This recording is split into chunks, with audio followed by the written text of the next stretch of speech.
One thing that can be difficult with chord melody playing is when you have a busy melody. Take this 8th note line at the start of the Blue Skies B section. Now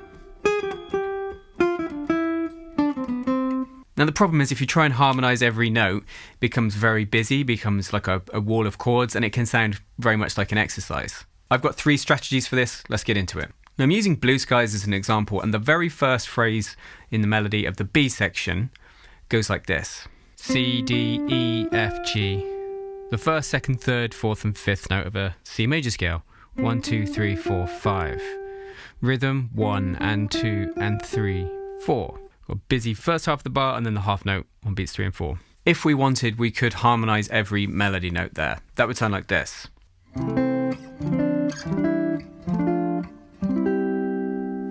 that was going C6, D minor 7, E minor 7, F6 to C/G. Each chord giving us C, D, E, F, G on the top. And what about up here? It's a bright, happy song, so it might sound nice on the high E.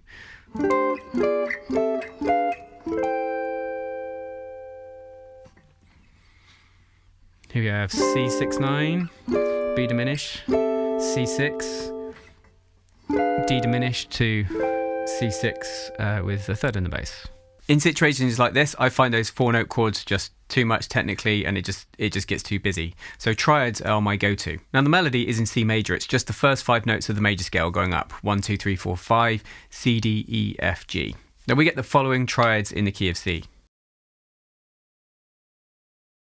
And the really cool thing is each of those melody notes will be a note in 3 different triads within the key. It will be, take C for instance, it's the root of C. It is the 3rd of the A minor, and it is the 5th of F. The same will go for the other melody notes, D, E, F, G. They will exist in 3 of the triads within the key. Each triad offers a different nuance, a different way of doing it, and if you're repeating a melody, it's a good way to vary it.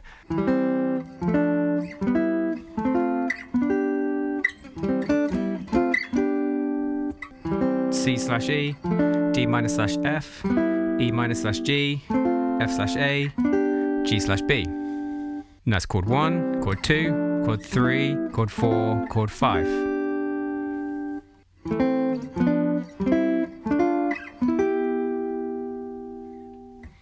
A minor, B diminished, C, D minor, E minor. This time 6, 7, 1, 2, 3. You can hear it going up the staircase. Or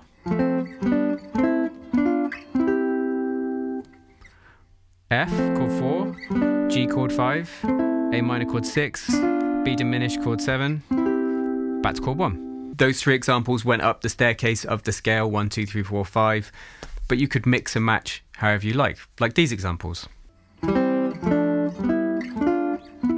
And this time we have C/E, D minor/F, E minor/G, D minor/A, E minor/B. So it's effectively 1, chord 2, chord 3, chord 2, chord 3.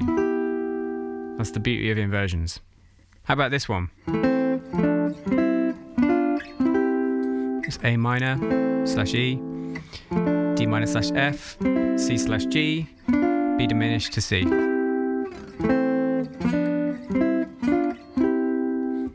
Those triads are inside options, and I always think that should be your first port of call. It's hard to play outside stuff if you can't do the inside stuff fast. Now, as pretty as they are, if you happen to play at a reasonable tempo, you're going to have to know your triads very well to be able to use them in that way to harmonise a melody. Very colourful, very pure sounding, I think.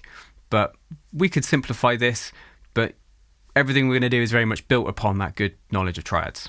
And the key thing to know here is obviously if we take our C major scale, we can harmonise it into triads with the root in the bass like this.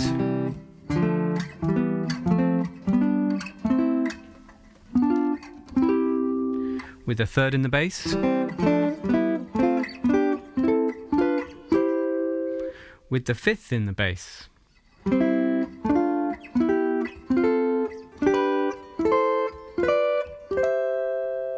So let's simplify. Instead of a chord on every beat, we're going to drop down to 3rds and 6ths.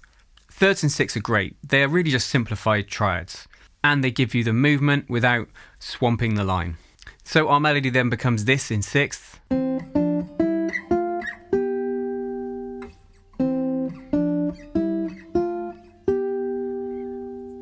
we take those triads, whichever ones we've been using, and we take out the middle note, you get sixths.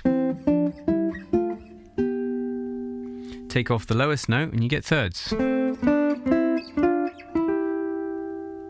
Very nice options. Notice how the harmony is still there, but the texture is much, much lighter.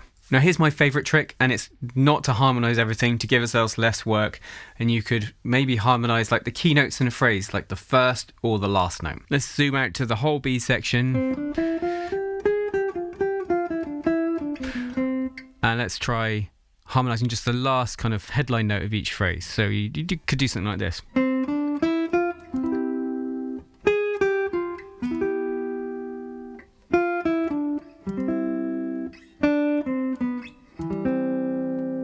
So I'm putting a triad at the end there,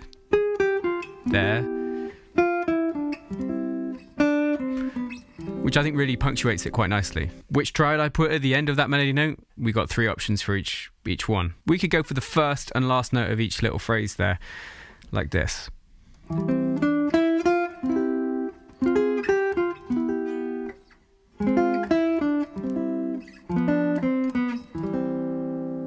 What I like about this is the melody comes through clearly, yet we are punctuating the important notes in the melody with the harmony. Key takeaway from this lesson is that you obviously don't have to harmonise everything. Through mixing sparse and dense textures and the way we harmonise melodies, you get contrast, which is, for me, a key ingredient of chord melody playing. If you understand this, it also means you can take chord melody arrangements you're learning and you can simplify them. You know, where there's a lot of the melody harmonised, just pick out the important bits and just play single notes for the bits which you find more challenging. Now I think I should wrap this up by playing for you my arrangement of Blue Skies. You can get the tab and notation of this either via my website or on the supporter tier of my Patreon page, which gives you access to all of my chord melodies. There's loads of them on there. Link in the description.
Thanks so much for tuning in. Please leave any questions you have below.